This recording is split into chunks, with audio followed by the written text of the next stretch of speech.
शायद भाई आपके बहुत सारे पार्टनर्स मुझे नज़र आए और कितनी कंपनियां बनाई हैं और पार्टनरशिप के क्या उसूल हैं। लड़कियों के शादी वाले तो उसूल हमें पता चल गए हैं, लेकिन ये लड़कों के साथ पार्टनरशिप करने का क्या सिस्टम होता है? क्योंकि डर लगता है, बचपन से डराया है लोगों को कि ट्रस्ट नहीं करो, लोग पैसे खा जाते हैं, दोस्तियां ख़राब हो जाती हैं, ये हो जाता है वो हो जाता है। तो कैसे आपने ओवरकम किया इस फियर? ज़्यादातर जो लोग पार्टनरशिप करते हैं वो पार्टनरशिप के सिर्फ एक पहलू को देखते हैं कि उनको इन्वेस्टमेंट चाहिए होती है, तो वो दूसरे बंदे को कहते हैं कि पार्टनर बन जाओ और वो बन जाते हैं। हमेशा नाकाम होती हैं ऐसी पार्टनरशिप्स। पहला असूल, जब भी लिख पढ़ करनी है, स्टाम्प पेपर करने हैं या एग्रीमेंट बनाना है, पार्टनरशिप से निकलना कैसे है, ये पहले लिखना है। पार्टनरशिप के बाकी असूल जो है वो बाद में तय करते हैं। मेरी 34 हैं या 35 हैं, मुझे एग्जैक्ट नहीं पता, इतनी पार्टनरशिप्स हैं, सबके साथ एग्रीमेंट्स हैं। और पहला रूल यही है कि अगर आपका और मेरा गुजारा नहीं है हम साथ में नहीं चल सकते, तो फिर पार्टनरशिप को ख़त्म कैसे करना है। मिसाल के तौर पे जो अभी रिसेंट पार्टनरशिप मेरी हुई है, उसके अंदर ये लिखा गया है कि अगर आप मेरे साथ नहीं चल सकते या नहीं चलना चाहते या मैं आपके साथ नहीं चल सकता, तो तरीका ये है अलहदा होने का कि हम एक दूसरे को रिटर्न में देंगे 3 महीने पहले कि हम आपके साथ नहीं चल सकते। लिहाजा हमारी जो इन्वेस्टमेंट है उसको टाइम शेड्यूल बना लिया जाए कि कैसे वापस होगी। तो मैंने ये लिखा है कि अगर आप अलहदा होते हैं तो मैं आपकी जितनी भी पेमेंट बज़िम्मा मेरे या कंपनी होगी, उसको 1 साल में, 1 साथ के अंदर अदा करूँगा। लेकिन अगर मुझे ये लगता है या मुझे पता चलता है कि आप रेलिवेंट सेम फील्ड के अंदर बिल्कुल वही काम कर रहे हैं, जस्ट मुझसे ही अलहदा होने चाह रहे हैं, कोई ऐसी टेक्निकल या कोई ऐसी मजबूरी या रीज़न नहीं है कि आपको अलहदा होना पड़ा, सिर्फ़ आपको लगा कि अब मैं सीख गया हूँ, लिहाजा एज़ अ कम्पिटिटर आपके सामने बैठना चाहता हूँ। तो उस 1 साल के दौरान जब भी ये चीज़ मेरे सामने आएगी, मैं बकाया एक साथ आपकी रोक लूँगा। ये बाइंडिंग एग्रीमेंट और गवाहान के सामने इसके सिग्नेचर्स करवा लिए जाते हैं। इसका सबसे बड़ा फ़ायदा ये होता है, अगले बंदे को ये पता होता है कि यार अगर मैं छोड़ूँगा तो मेरे पास मेरे जो पैसे इस कंपनी के पास हैं या इस बंदे के पास हैं या जो हमारा जॉइंट वेंचर है, हमारे दोनों के सिग्नेचर्स के बगैर अकाउंट में से निकल नहीं सकते।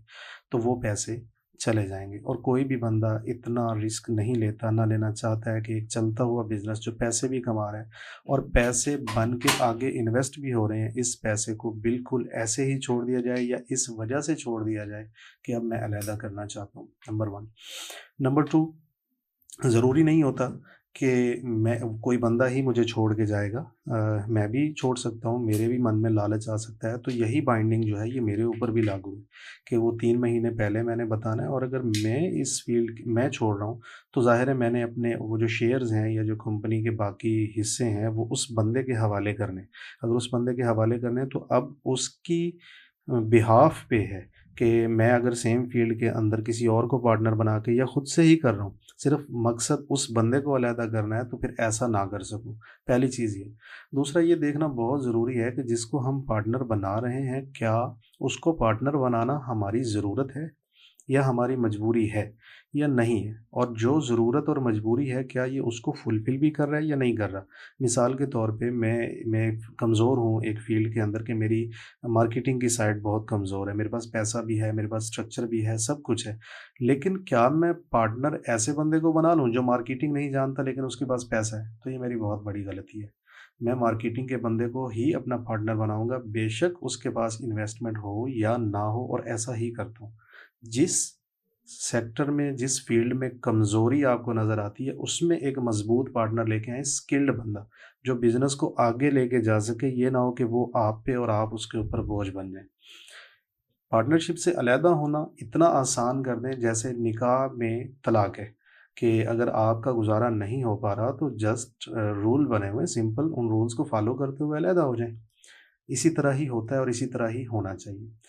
ट्रस्ट नहीं करेंगे तो कोई भी कारोबार आगे नहीं बढ़ पाएगा। हमें बचपन से ही सिखाया जाता है कि पार्टनरशिप्स मत करो, पार्टनरशिप में पैसा खाया जाएगा, पार्टनरशिप में पैसा मारा जाएगा। ये पाकिस्तान में तो ऐसा हो सकता है, लेकिन पूरी दुनिया में जहाँ भी आप फंड रेज़िंग करते हैं, तो सबसे पहले वो ये पूछते हैं कि आप अकेले हैं, को-फाउंडर्स हैं, पार्टनर्स हैं, इन्वेस्टर्स हैं, आपके साथ कौन है?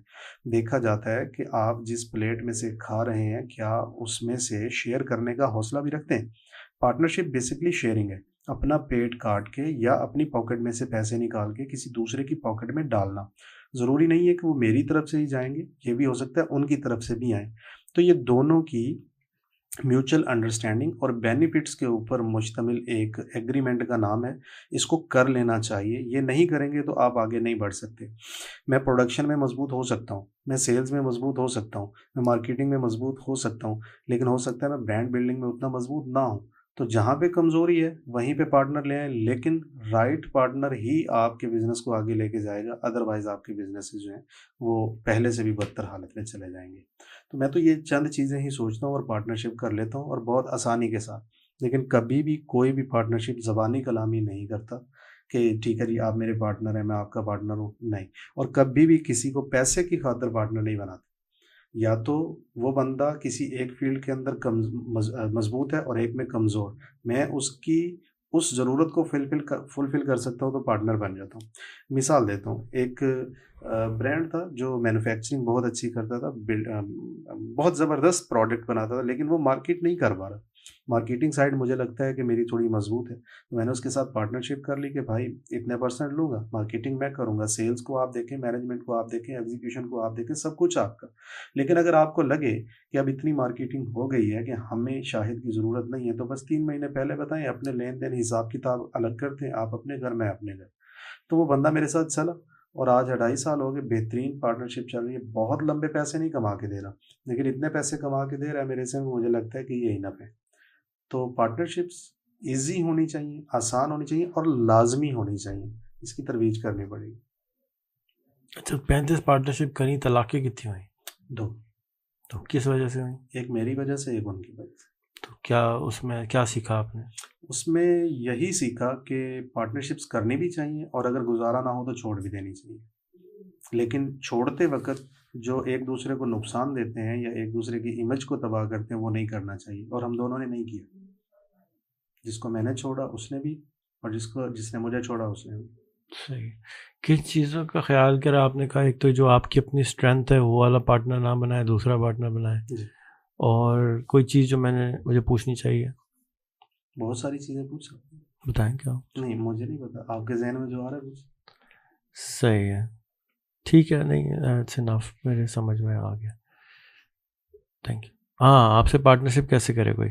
मेरे से पार्टनरशिप कैसे करे कोई? आपकी स्ट्रेंथ्स क्या हैं? जो कोई आके कहे यार आपकी ये स्ट्रेंथ है, मेरी ये स्ट्रेंथ है, आप मेरे साथ पार्टनर कर लें। मुझे जो लगता है कि एक तो स्टोरी टेलिंग अच्छी है मेरी और उसी को इस्तेमाल करते हुए मैं पार्टनरशिप में मार्केटिंग का किरदार जो है बहुत अच्छा अदा कर लेता हूँ। ये आपकी नंबर 1 स्ट्रेंथ है। हुँ। तो कैसे लोगों के साथ पार्टनरशिप करना चाहते हैं? किस जैसे कोई पान वाला है, वो तो नहीं करेंगे या करेंगे? नहीं देखिए, सबसे सबसे पहले ये देखना है कि जो उसकी प्रोडक्ट है या जिस चीज़ के बारे में हम कर रहे हैं, क्या उसकी मार्केट के अंदर डिमांड और गैप भी तो है या नहीं है। ऐसी प्रोडक्ट के अंदर या ऐसे ब्रांड के अंदर या ऐसी चीज़ के अंदर बिल्कुल पार्टनरशिप नहीं करूँगा जिसका मुझे लगता है कि ये तो हर गली मोहल्ले में है और टके-टोकरी हो रही है। उसमें अगर मैं जान भी मारूँ, पैसा, टाइम, एनर्जी सब कुछ लगाऊँ, फिर भी रिज़ल्ट्स नहीं आने वाले। ये असेसमेंट होती है। अगर मुझे लगता है कि ऐसा है तो फिर उस प्रोडक्ट में हाथ नहीं डालूँ। तो किस किस्म की प्रोडक्ट्स के अंदर आप इंटरेस्ट लेते हैं? सोलर की प्रोडक्ट्स जैसे सोलर? सोलर पे चलने वाले रेफ्रिजरेटर, बहुत से लोगों को ये लगता है कि मैं बनाता हूँ, मैं नहीं बनाता। बेसिकली क्या है कि थर्ड पार्टी मैन्युफैक्चरिंग, इसी तरह फर्टिलाइज़र्स हैं, मुझे लगता है कि मैं इसको बेच सकता हूँ। लगता है कि मतलब मैं बेचता हूँ। डैमेज फर्टिलाइज़र है या ठीक फर्टिलाइज़र है, तो उसके अंदर इनोवेशन भी करता हूँ, नई प्रोडक्ट्स भी आता हूँ, बाय प्रोडक्ट्स भी बनाता हूँ, बनवाता भी हूँ। तो वो एक अच्छी फ़ील्ड है। 70% हमारी जो ज़रिया-ए आमदनी या मुआश है वो ज़राअत है। तो ज़राअत का फ्यूचर ब्राइट है। अगले 10 सालों में तो ये और बूम पकड़ेगा। तो ऐसी प्रोडक्ट्स जो है मुझे फ़ैसिनेट भी करती हैं और मेरी ग्रिप भी बहुत अच्छी है। 200, 300, 400 बड़े फार्मर्स की ट्रेनिंग्स और मीटिंग्स करना मेरे लिए बहुत आसान है। तो मुझे लगता है कि ये कर सकता हूँ और ये बहुत बार किया है। इसी तरह ऑयल्स हैं, जैसे ऑयल्स में काफ़ी समझ आ गई है चीज़ों की। तो मुझे लगता है कि ऑयल्स में ना सिर्फ़ ये है कि बना सकता हूँ, बेच सकता हूँ, मार्केट कर सकता हूँ और कर भी रहा हूँ। कैसे oil? Oils organic, pure organic oils और कोल्ड प्रेस्ड ऑयल्स, जो पाकिस्तान के अंदर बहुत बड़ा गैप है। मिसाल के तौर पे अभी रिसेंटली धनिया के तेल पे काम किया। धनिया ₹600 kg है, तो 100 kg 60,000 का बनता है। उसमें से सिर्फ 5 kg तेल निकलता है और बहुत कम लोग उसका तेल निकालते हैं। लेकिन उसका जो खल बचती है, उस खल को चक्की में से गुजार के पाउडर बना देते हैं, तो वो अब पाउडर धनिया है। तो वो जिस रेट पे खरीदारी करते हैं उसी पे बिक जाता है, और उससे निकलने वाला तेल जो 5 किलो निकला है वो 60,000 रुपये लीटर बिकता है। तो 60,000 के धनिया में से आप 3 लाख का तेल निकाल सकते हैं। तो ये एक ज़रा हटके था, अलग था, तो इसको कर लिया और ये ठीक है। तो इस इसी तरह तरह का से यूकलिप्टस हमारे यहाँ बहुत सफ़ेद है, उसका तेल नहीं निकाल रहा कोई। उसका तेल अभी निकाला नहीं, लेकिन निकालेंगे। ऑयल्स जितने भी हैं और ख़ास तौर पे जिनका मार्केट में गैप है, उन सब में आएंगे। तो जितने भी प्रोडक्ट्स हैं हमारे यहाँ, तो तेल मतलब पता नहीं निकलता है नहीं निकलता है। खाने वाला तेल महंगा होता जा रहा है, तो खाने वाले तेल की ज़रूरत है। हाँ, तो वो तो बहुत ज़्यादा काम कर रहे हैं ना उस पे। तो जैसे अभी सरसों का तेल है, सरसों इस वक्त 6,000 रुपये मन है, और उसमें से 12 किलो तेल निकलता है और 27 किलो खल निकलती है। अगर ऑयल की एक्चुअल प्राइस की बात की जाए तो 235 रुपये किलो पड़ रहे हैं। तो एक्सपेंसेस डाल के पैकिंग करके खूबसूरत बेहतरीन, वो अच्छा एक प्रॉफिट मार्जिन दे के जाता है। 100 रुपये पर केजी से कम कोई भी नहीं कमाता ऑयल के ऊपर, और 100 रुपये केजी एक हैंडसम प्रॉफिट है। अच्छा, अभी आपने कहा कि पार्टनरशिप किस उसमें कर सकते हैं। इसमें भी किया जा सकता है कि जो ऑनलाइन प्लेटफॉर्म्स पे सेल करने वाले लोग हैं, उनकी प्रोडक्शन साइड बहुत कमज़ोर होती है। वो ब्रांडिंग नहीं कर सकते, मैन्युफैक्चरिंग नहीं कर सकते, रजिस्ट्रेशंस के मसाइल होते हैं। ये सारी चीज़ें मैं कवर कर सकता हूँ। अगर कोई बेचने वाला है तो पार्टनरशिप करे। प्रोडक्ट हंटिंग, उसकी मैन्युफैक्चरिंग, उसकी पैकेजिंग, ये सारी चीज़ों में बहुत स्ट्रांग हूँ, तो ये करके दे सकता हूँ। मार्केटिंग भी कर देंगे, बट सेलिंग ऑनलाइन में आप नहीं करते। नहीं, वो नहीं वो करता, आपकी कमज़ोरी वो है। कमज़ोरी। तो आप उस्मान के साथ क्यों नहीं इसमें पार्टनर करते? दोस्तों के साथ पार्टनरशिप नहीं करनी चाहिए, मेरा मानना है। तो फिर मैं नहीं कर सकता? नहीं, वही है। इसीलिए अब तक नहीं हुई ना। अच्छा, सही है, नहीं अच्छी बात है। तो आप एक्सट्रीम कॉमर्स, सनी अली और साकिब और उस्मान के साथ पार्टनरशिप ये क्यों नहीं करते कि आपके बच्चों को, मैं बच्चों में से जो अच्छे बच्चे हैं मुझे दें, मैं उनके साथ पार्टनर करता हूँ। ये पार्टनरशिप की जा सकती है। मैं डायरेक्ट उनके साथ नहीं करूँगा। उसमें बहुत सारी ऐसी चीज़ें होती हैं जो तल्लुकात की ख़राबी का बायस भी बनती हैं। सभी की नेचर, रवैये, बात सुनने और बात करने का हौसला एक जैसा नहीं होता। तो मैं नहीं चाहता कि कोई भी ऐसी तलखी दोस्ती के दरमियान में आ जाए। दोनों में से एक चीज़ बचानी पड़े तो पैसा अजीज़ नहीं रखेंगे, सही। दोस्ती ज़्यादा अजीज़। तो लेकिन अगर ये जो बच्चे माशाल्लाह ई कॉमर्स कर रहे हैं, दराज है, तो हाँ। दराज आपका पार्टनर क्यों नहीं बना अभी तक? शायद नहीं, मैंने यकीनन कोशिश नहीं की। क्योंकि दराज के ऊपर अगर आप दराज के हर सेमिनार में जाएं, दराज के साथ पार्टनरशिप करें, तो दराज का तो काम ही यही है कि वो सप्लाई चेन को बेहतर कर रहा है। जी। तो आपके पास प्रोडक्ट्स हैं, आपके पास सब कुछ है, लेकिन सिर्फ ई कॉमर्स नहीं है। तो ये दराज तो आपका दुकान है, दुकान वाला भी यही करता है। दुकान से भी आपकी पार्टनरशिप नहीं हुई अभी तक, मुलाकात भी नहीं हुई अभी तक।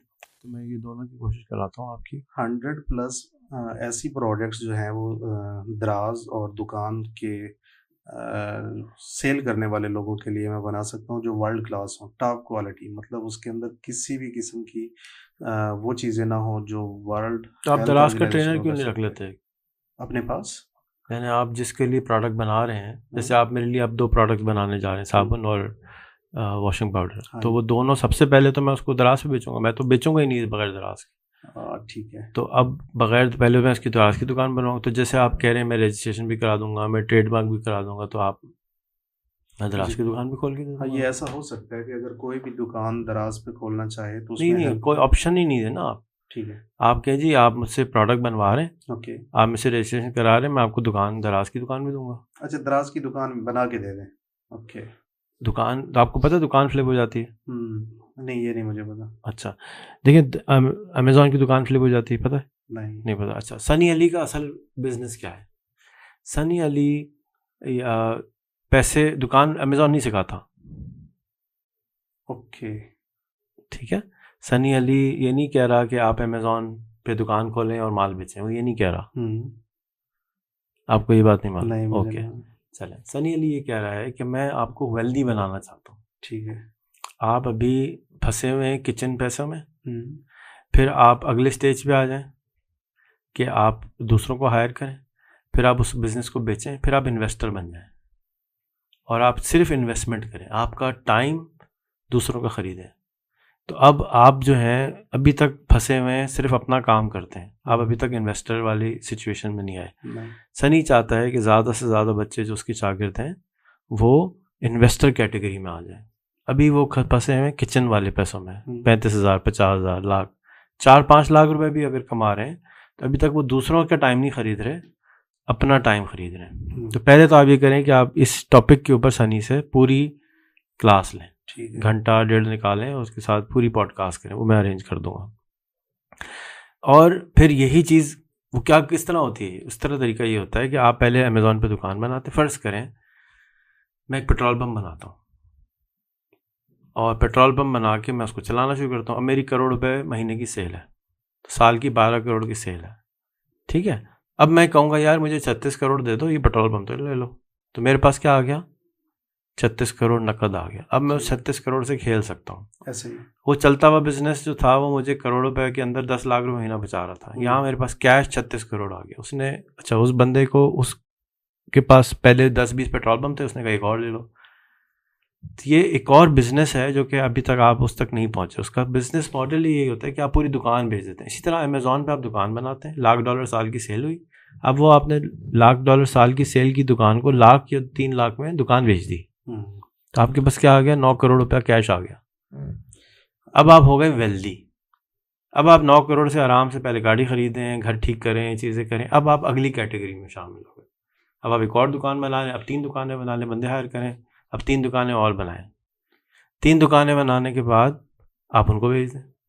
जी, इसमें एक चीज़ मैं ऐड करना चाहूँगा, ये उन लोगों के लिए भी बड़ा अच्छा होगा जो मार्केट के अंदर लोकल मार्केट यही में चीज़ काम आप करते ब्रांड के लिए भी कर सकते हैं कि मिसाल के तौर पे आपने साबुन का ब्रांड खड़ा किया, इसका खालिद का साबुन है, हैं। उसकी सेल दुकान बनाई, उसकी ऑनलाइन दुकान बनाई, उसकी सेल क्रिएट करी, पूरा का पूरा बिजनेस उठाए। रेहान भाई आप ना बनाएं, ये बिजनेस आप 1 करोड़ रुपए दें, ये बिजनेस खरीद लें।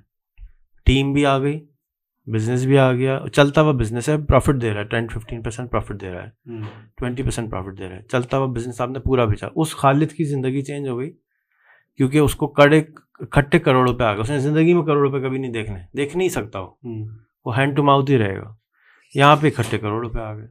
जब लोकल मार्केट में प्रोडक्ट्स बेचने के लिए जाता था तो डिस्ट्रीब्यूटर ये कहते थे कि भाई हम आपका प्रोडक्ट नहीं रखेंगे।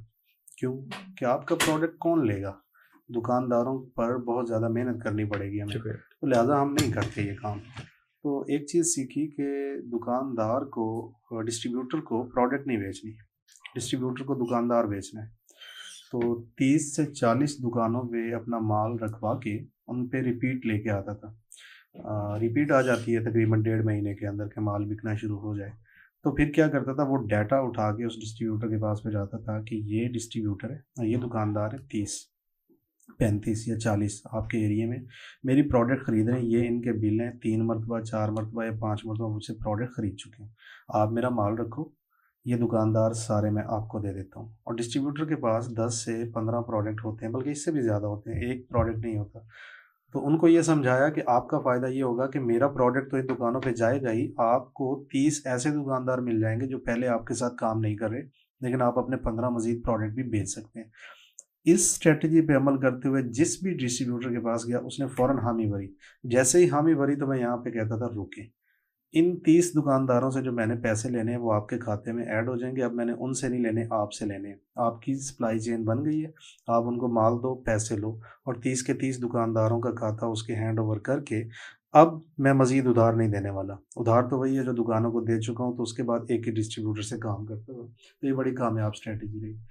डिस्ट्रीब्यूटर को कभी भी माल मत बेचो, डिस्ट्रीब्यूटर को वो 30 दुकानदार बेचो जो उसके साथ काम नहीं कर रहे, डिस्ट्रीब्यूटर फ़ौरन आपका माल रखेगा। लेकिन अब हम वापस आते हैं दराज के ऊपर, तो आप दराज पे, अमेज़ॉन पे इस तरह से स्टोर्स बनवा के, ये बेसिकली बिजनेस ही यही है कि आपने पूरी पूरी दुकानें बेचनी, आप प्रोडक्ट बेचते हैं, प्रोडक्ट नहीं बेचनी है। आपने प्रोडक्ट बनाई है, आपके पास तो कोई मसला ही नहीं प्रोडक्ट डिजाइन ब्रांड बनाने का, नहीं आपके पास आइडिया ही आइडिया है, आपने प्रोडक्ट बनाई, अब तो प्रेस भी लगा ली। हाँ, नईम सिकंदर से पॉडकास्ट किया आपने? की थी, लेकिन वो वॉइस प्रॉब्लम की वजह से नहीं अपलोड नहीं। नईम सिकंदर ने कैसे पैसे बनाए? हाँ, वो उसने बिजनेस बेचा अपना। कहाँ था वो बिजनेस? अमेज़ॉन पे था। कितने का बेचा? 2.5-3 अरब का था। जी, तो अगर वो बेच सकता है, चौथी दफ़ा बेचा ना उसने, तो एक्चुअली जो बिजनेस है ना वो यही है कि आप उसको पूरा, आप लोगों को वेल्दी बनाएं। आप इकट्ठा लोगों को जब करोड़ रुपए मिलता है, 2 करोड़ मिलता है, तो उसको फिर उसको पैसे मैनेज करना भी सिखाना होता है कि अभी 2 करोड़ का नहीं तो तुम खर्च कर दोगे, फालतू चीज़ें लेके आ जाओगे, गाड़ी ले लोगे, चीज़ ले लोगे, नहीं, वेल्थ मैनेजमेंट भी सिखानी है, वो भी नहीं सिखाते हम। लेकिन असल जो काम सनी सिखा रहा है वो ये वाला काम है। अमेज़ॉन का उसका बिजनेस इंटरेस्ट नहीं है, उसको ये है कि हम लोग खामखे में जो गरीब हैं, मैं इस तरह के कुछ मिलियनेयर्स बना लूँ, जाके वो मिलियनेयर फिर इस मुल्क को बदलेंगे। क्योंकि जब पैसा आ जाता है फिर इंसान की सोच बदलती है, घूमता है, फिरता है, रहता है, बिल्डिंग बनाता है, फिर वो डिफरेंट स्टाइल से बिजनेस करता है। उसको 12 घंटे काम करने की ज़रूरत अब नहीं है। 12 घंटे अब सोचो और 2 घंटे काम करो, घूमो फिरो, दुनिया देखो, समझो, फिर 2 घंटे काम करो, 2 घंटे में तुम्हारा काम हो जाएगा। सो मेरी सजेशन है कि आप उसके साथ भी इस तरह की इस टॉपिक पे पॉडकास्ट करें, नईम के साथ दोबारा पॉडकास्ट करें कि नहीं मुझे समझाओ कि ये कैसे बिजनेस फ्लिप करते हैं। इसको बिजनेस फ्लिप करना कहते हैं, बिजनेस बेचना कहते हैं, फ्लिप कर देना। बिजनेस स्टॉक्स बेच दो, बिजनेस स्टॉक बिक जाता है, अगर आपको 20 करोड़ रुपए मिलते हैं बेच दें। ठीक है। क्यों? इसलिए कि अब आप 20 करोड़ से 10 बिजनेस स्टॉक और बना सकते हैं। आपके पास नकद होगा ना, आप जाएंगे, अच्छी जगह बैठेंगे, मूव आउट करेंगे। यहाँ तो फंसे हुए हैं आप, चक चक चक चक में फंसे हुए हैं। 20 करोड़ नकद होगा तो आप पूरा प्लान करके उसको बना सकते हैं। तो अगर आप बिजनेस स्टॉक बेच दें, पूरा ब्रांड, कोई बात नहीं, उसके साथ अटैचमेंट नहीं है। बिजनेस स्टॉक्स फॉर सेल है। बात समझ में आ गई ना? आपको अच्छी बात ये है कि समझ आती है, आप कहते हैं भाई कर डालो। तो ये बिजनेस की स्ट्रैटेजी यही है कि आपने उस 20 करोड़ से फिर आपने 100 करोड़ बनाने हैं ना। अभी तो आप नहीं बना सकते 100 करोड़, जब तक आपके पास कैश नहीं आएगा तो आप उससे अगला लेवल का एंट्री नहीं ले सकते। तो ये एक अलग पूरा बिजनेस है, बिजनेस फ्लिपिंग। तो एक कंपनी फ्लिपर, एक और कंपनी है flipper.com, और flipper.com पे सिर्फ बिजनेस बिकते हैं। आप जाके देखें, सिर्फ ऑनलाइन बिजनेसेस बेचता है वो। लोग बिजनेसेस बनाते हैं, जैसे लोग घर बना के बेचते हैं ना, इसी तरह बिजनेस बना के बेच रहे हैं। तो आप क्या कर रहे हैं? आप दूसरों के लिए बना रहे हैं। आप इसको भी बिजनेसमैन बनाए, इसको भी बिजनेस बनाना, इसको भी बिजनेस बनाना है, और सबको अमीर कर दें। That's where I think you should be heading. लेकिन वो Daraz is the fastest and Amazon is the fastest way to do it. Daraz is the fastest, why? Because Daraz पे दुकान फ्री में बनती है, माल आपको बनाना आता है, आप माल डालते हैं, बेचना शुरू करते हैं, सेल उठाते हैं, मार्केटिंग के जरिए उसकी सेल उठाते हैं, उसकी सेल आ गई, पूरी दुकान बेच दें। तो आपको बंदा लाख, मतलब 20 लाख, 23 लाख, 40 लाख, 5 लाख, बंदे ने 5 लाख देखे ही नहीं कभी, इसलिए 5 लाख भी बहुत है। तो इस तरह से आप बिजनेस फ्लिपिंग को सीखें, पढ़ें, इसके अंदर घुसें। ये है असल बिजनेस, इस आपके वाले बिजनेस का लिए। ये बिजनेस नहीं है आपका जो आप कर रहे हैं। This is not, it doesn't suit you. ठीक है, हो गया, चले। 1 साल के अंदर अंदर बिजनेस स्टॉक्स बेचने ज़्यादा। लेकिन फिर अगर 1 साल मेहनत करनी है तो फिर आप उसको बेचें। बिजनेस स्टॉक्स को आप बनाएं इनक्यूबेटर। मैंने आपको वेबसाइट बताई थी उसकी, सिंगापुर वाली कंपनी की, antler.co। तो antler.co इज़ एन इनक्यूबेटर। तो business stock can be an incubator. आप पूरा का पूरा उठा के 2 मिलियन 4 मिलियन डॉलर का बेच सकते हैं उसको, जो इसको मज़ीद ऐसे बच्चे पैदा करना चाहता हो जो कि बिजनेस स्टॉक्स करता है, लोगों को कारोबार शुरू कराता है। तो वो पार्टनरशिप होगी गवर्नमेंट ऑफ पाकिस्तान के साथ या किसी भी US एड के साथ कि जी हमने अपने पैरों पे इन बच्चों को खड़ा करना है और ये तरीका है।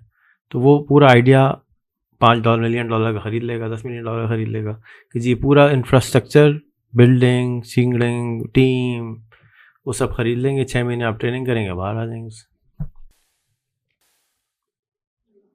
शायद भाई इतने एक्साइटेड हो गए, बैठा भी नहीं जा रहा।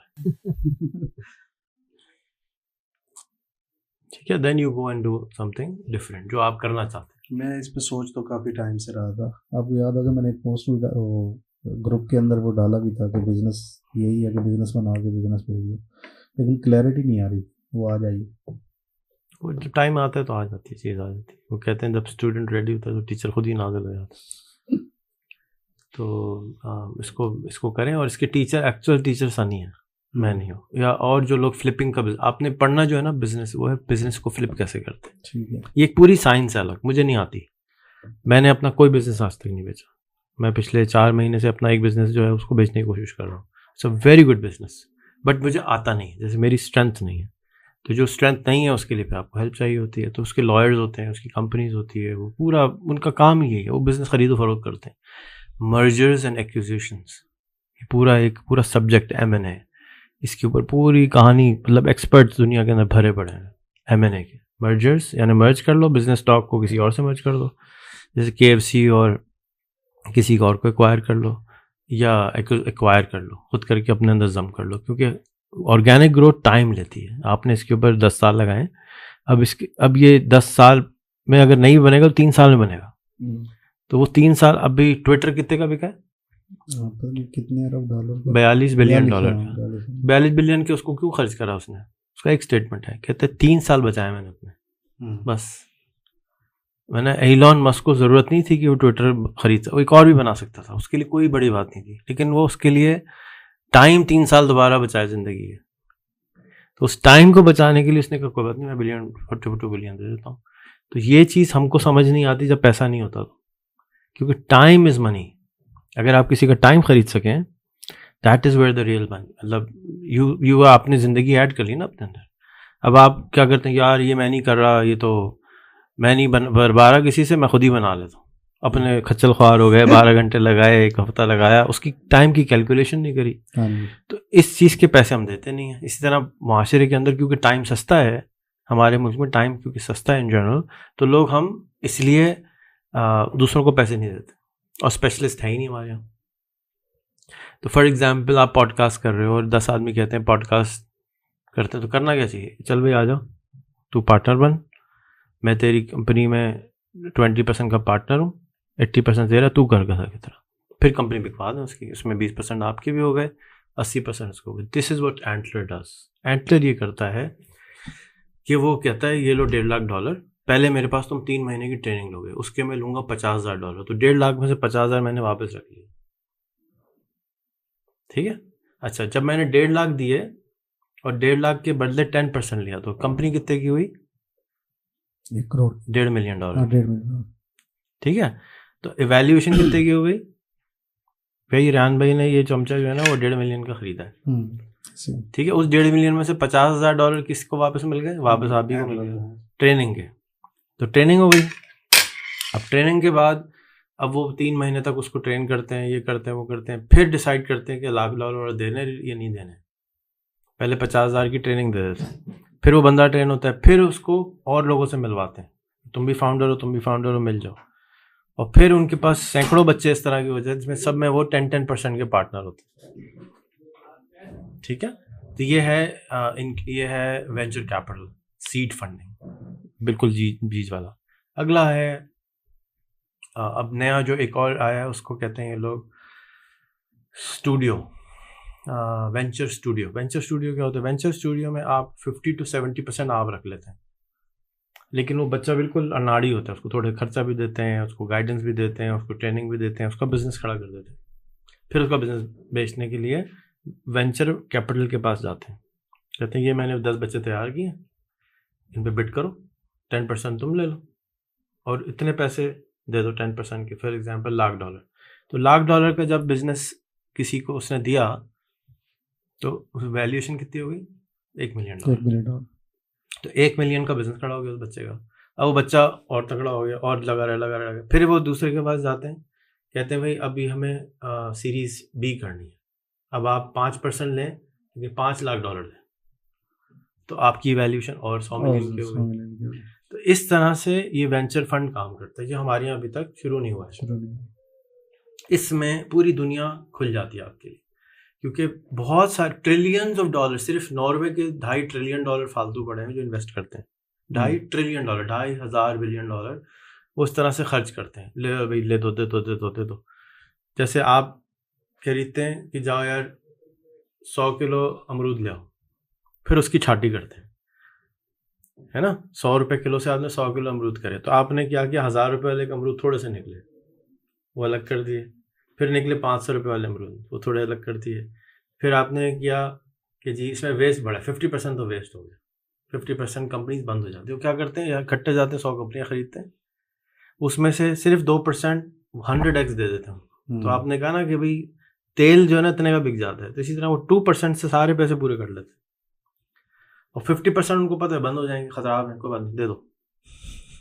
तो सब किस्म के इन्वेस्टमेंट वो कर देते हैं। ये हम समझते हैं वो बेवकूफ़ है, ऐसे ही बैठे बैठे उन्होंने 3 करोड़ रुपए दे दिए। नहीं, बेवकूफ़ नहीं, बल्क में ले रहे हैं। जब बल्क में लेते हैं तो फिर आपको सब कचरा लेकर आना पड़ता है, उसमें से फिर छटाई करनी होती है। प्रोसेस जो है ना जिंदगी का, वो छटाई का है। हमल के टाइम पे 250 मिलियन नुतफे थे, एक छटके 250 मिलियन से छटके आप बने और मैं बना। तो ये छटाई का प्रोसेस है। अब वेंचर फंड वाला आता है तो आप ये जो बेसिकली आप जहाँ बैठे हैं, ये इस वक्त बिजनेस का स्टूडियो है, वेंचर स्टूडियो है। आप आते हैं, लोगों को पैसे देते हैं, ट्रेन करते हैं, वेंचर क्रिएट करते हैं, उनके साथ पार्टनरशिप करते हैं, लेकिन वो बेच नहीं रहे अभी तक। You need to do into, यार ये बेचो। तो आपके जो 35 कंपनीज है ना, उन सबको कहाँ जाना चाहिए? एंटलर पे जाके अप्लाई करना चाहिए। चल भाई, मिलियन तो हो जाए।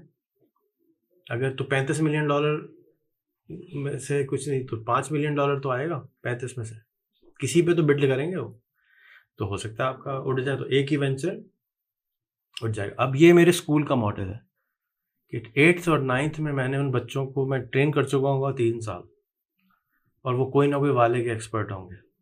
अब जब वो 9th में पहुंचेंगे तो मैं उसी वक्त इनको एंटलर टाइप में घुसा दूंगा, इनका वेंचर खड़ा हो जाएगा और इनकी $1 मिलियन की वैल्यूएशन आ जाएगी, और 3 साल रहते हुए ये $1 मिलियन के मालिक भी बन जाएंगे। तो व्हेन दे ग्रेजुएट, 12वीं पास होंगे तो 30 करोड़ के मालिक भी बनाना। ये मैंने जो दिमाग में रखा हुआ है वो ये प्रोसेस बनाया है। इनको वेंचर भी कराना है, स्टार्टअप भी कराना है, एग्जिट भी दिला देना है, ताकि वाइल यू आर 18 क्यों है 30 करोड़ के मालिक भी बने। अल्लाह करे हो ख्वाब है तेरा बिजनेस भी बेचना है। तो एंटलर की ट्रेनिंग कर, ये सब की ट्रेनिंग होने वाली है ना। जैसे आपने अगर किसी को दही घोटना भी सिखानी है तो पहले ट्रेनिंग होनी है, पहले वो तैयार होगा मेंटली, फिर दही घोटेगा। दही नहीं घोटेगा, चाय नहीं बना सकता वो, अभी तो तैयार ही नहीं चाय बनाने को, तो खराब चाय है।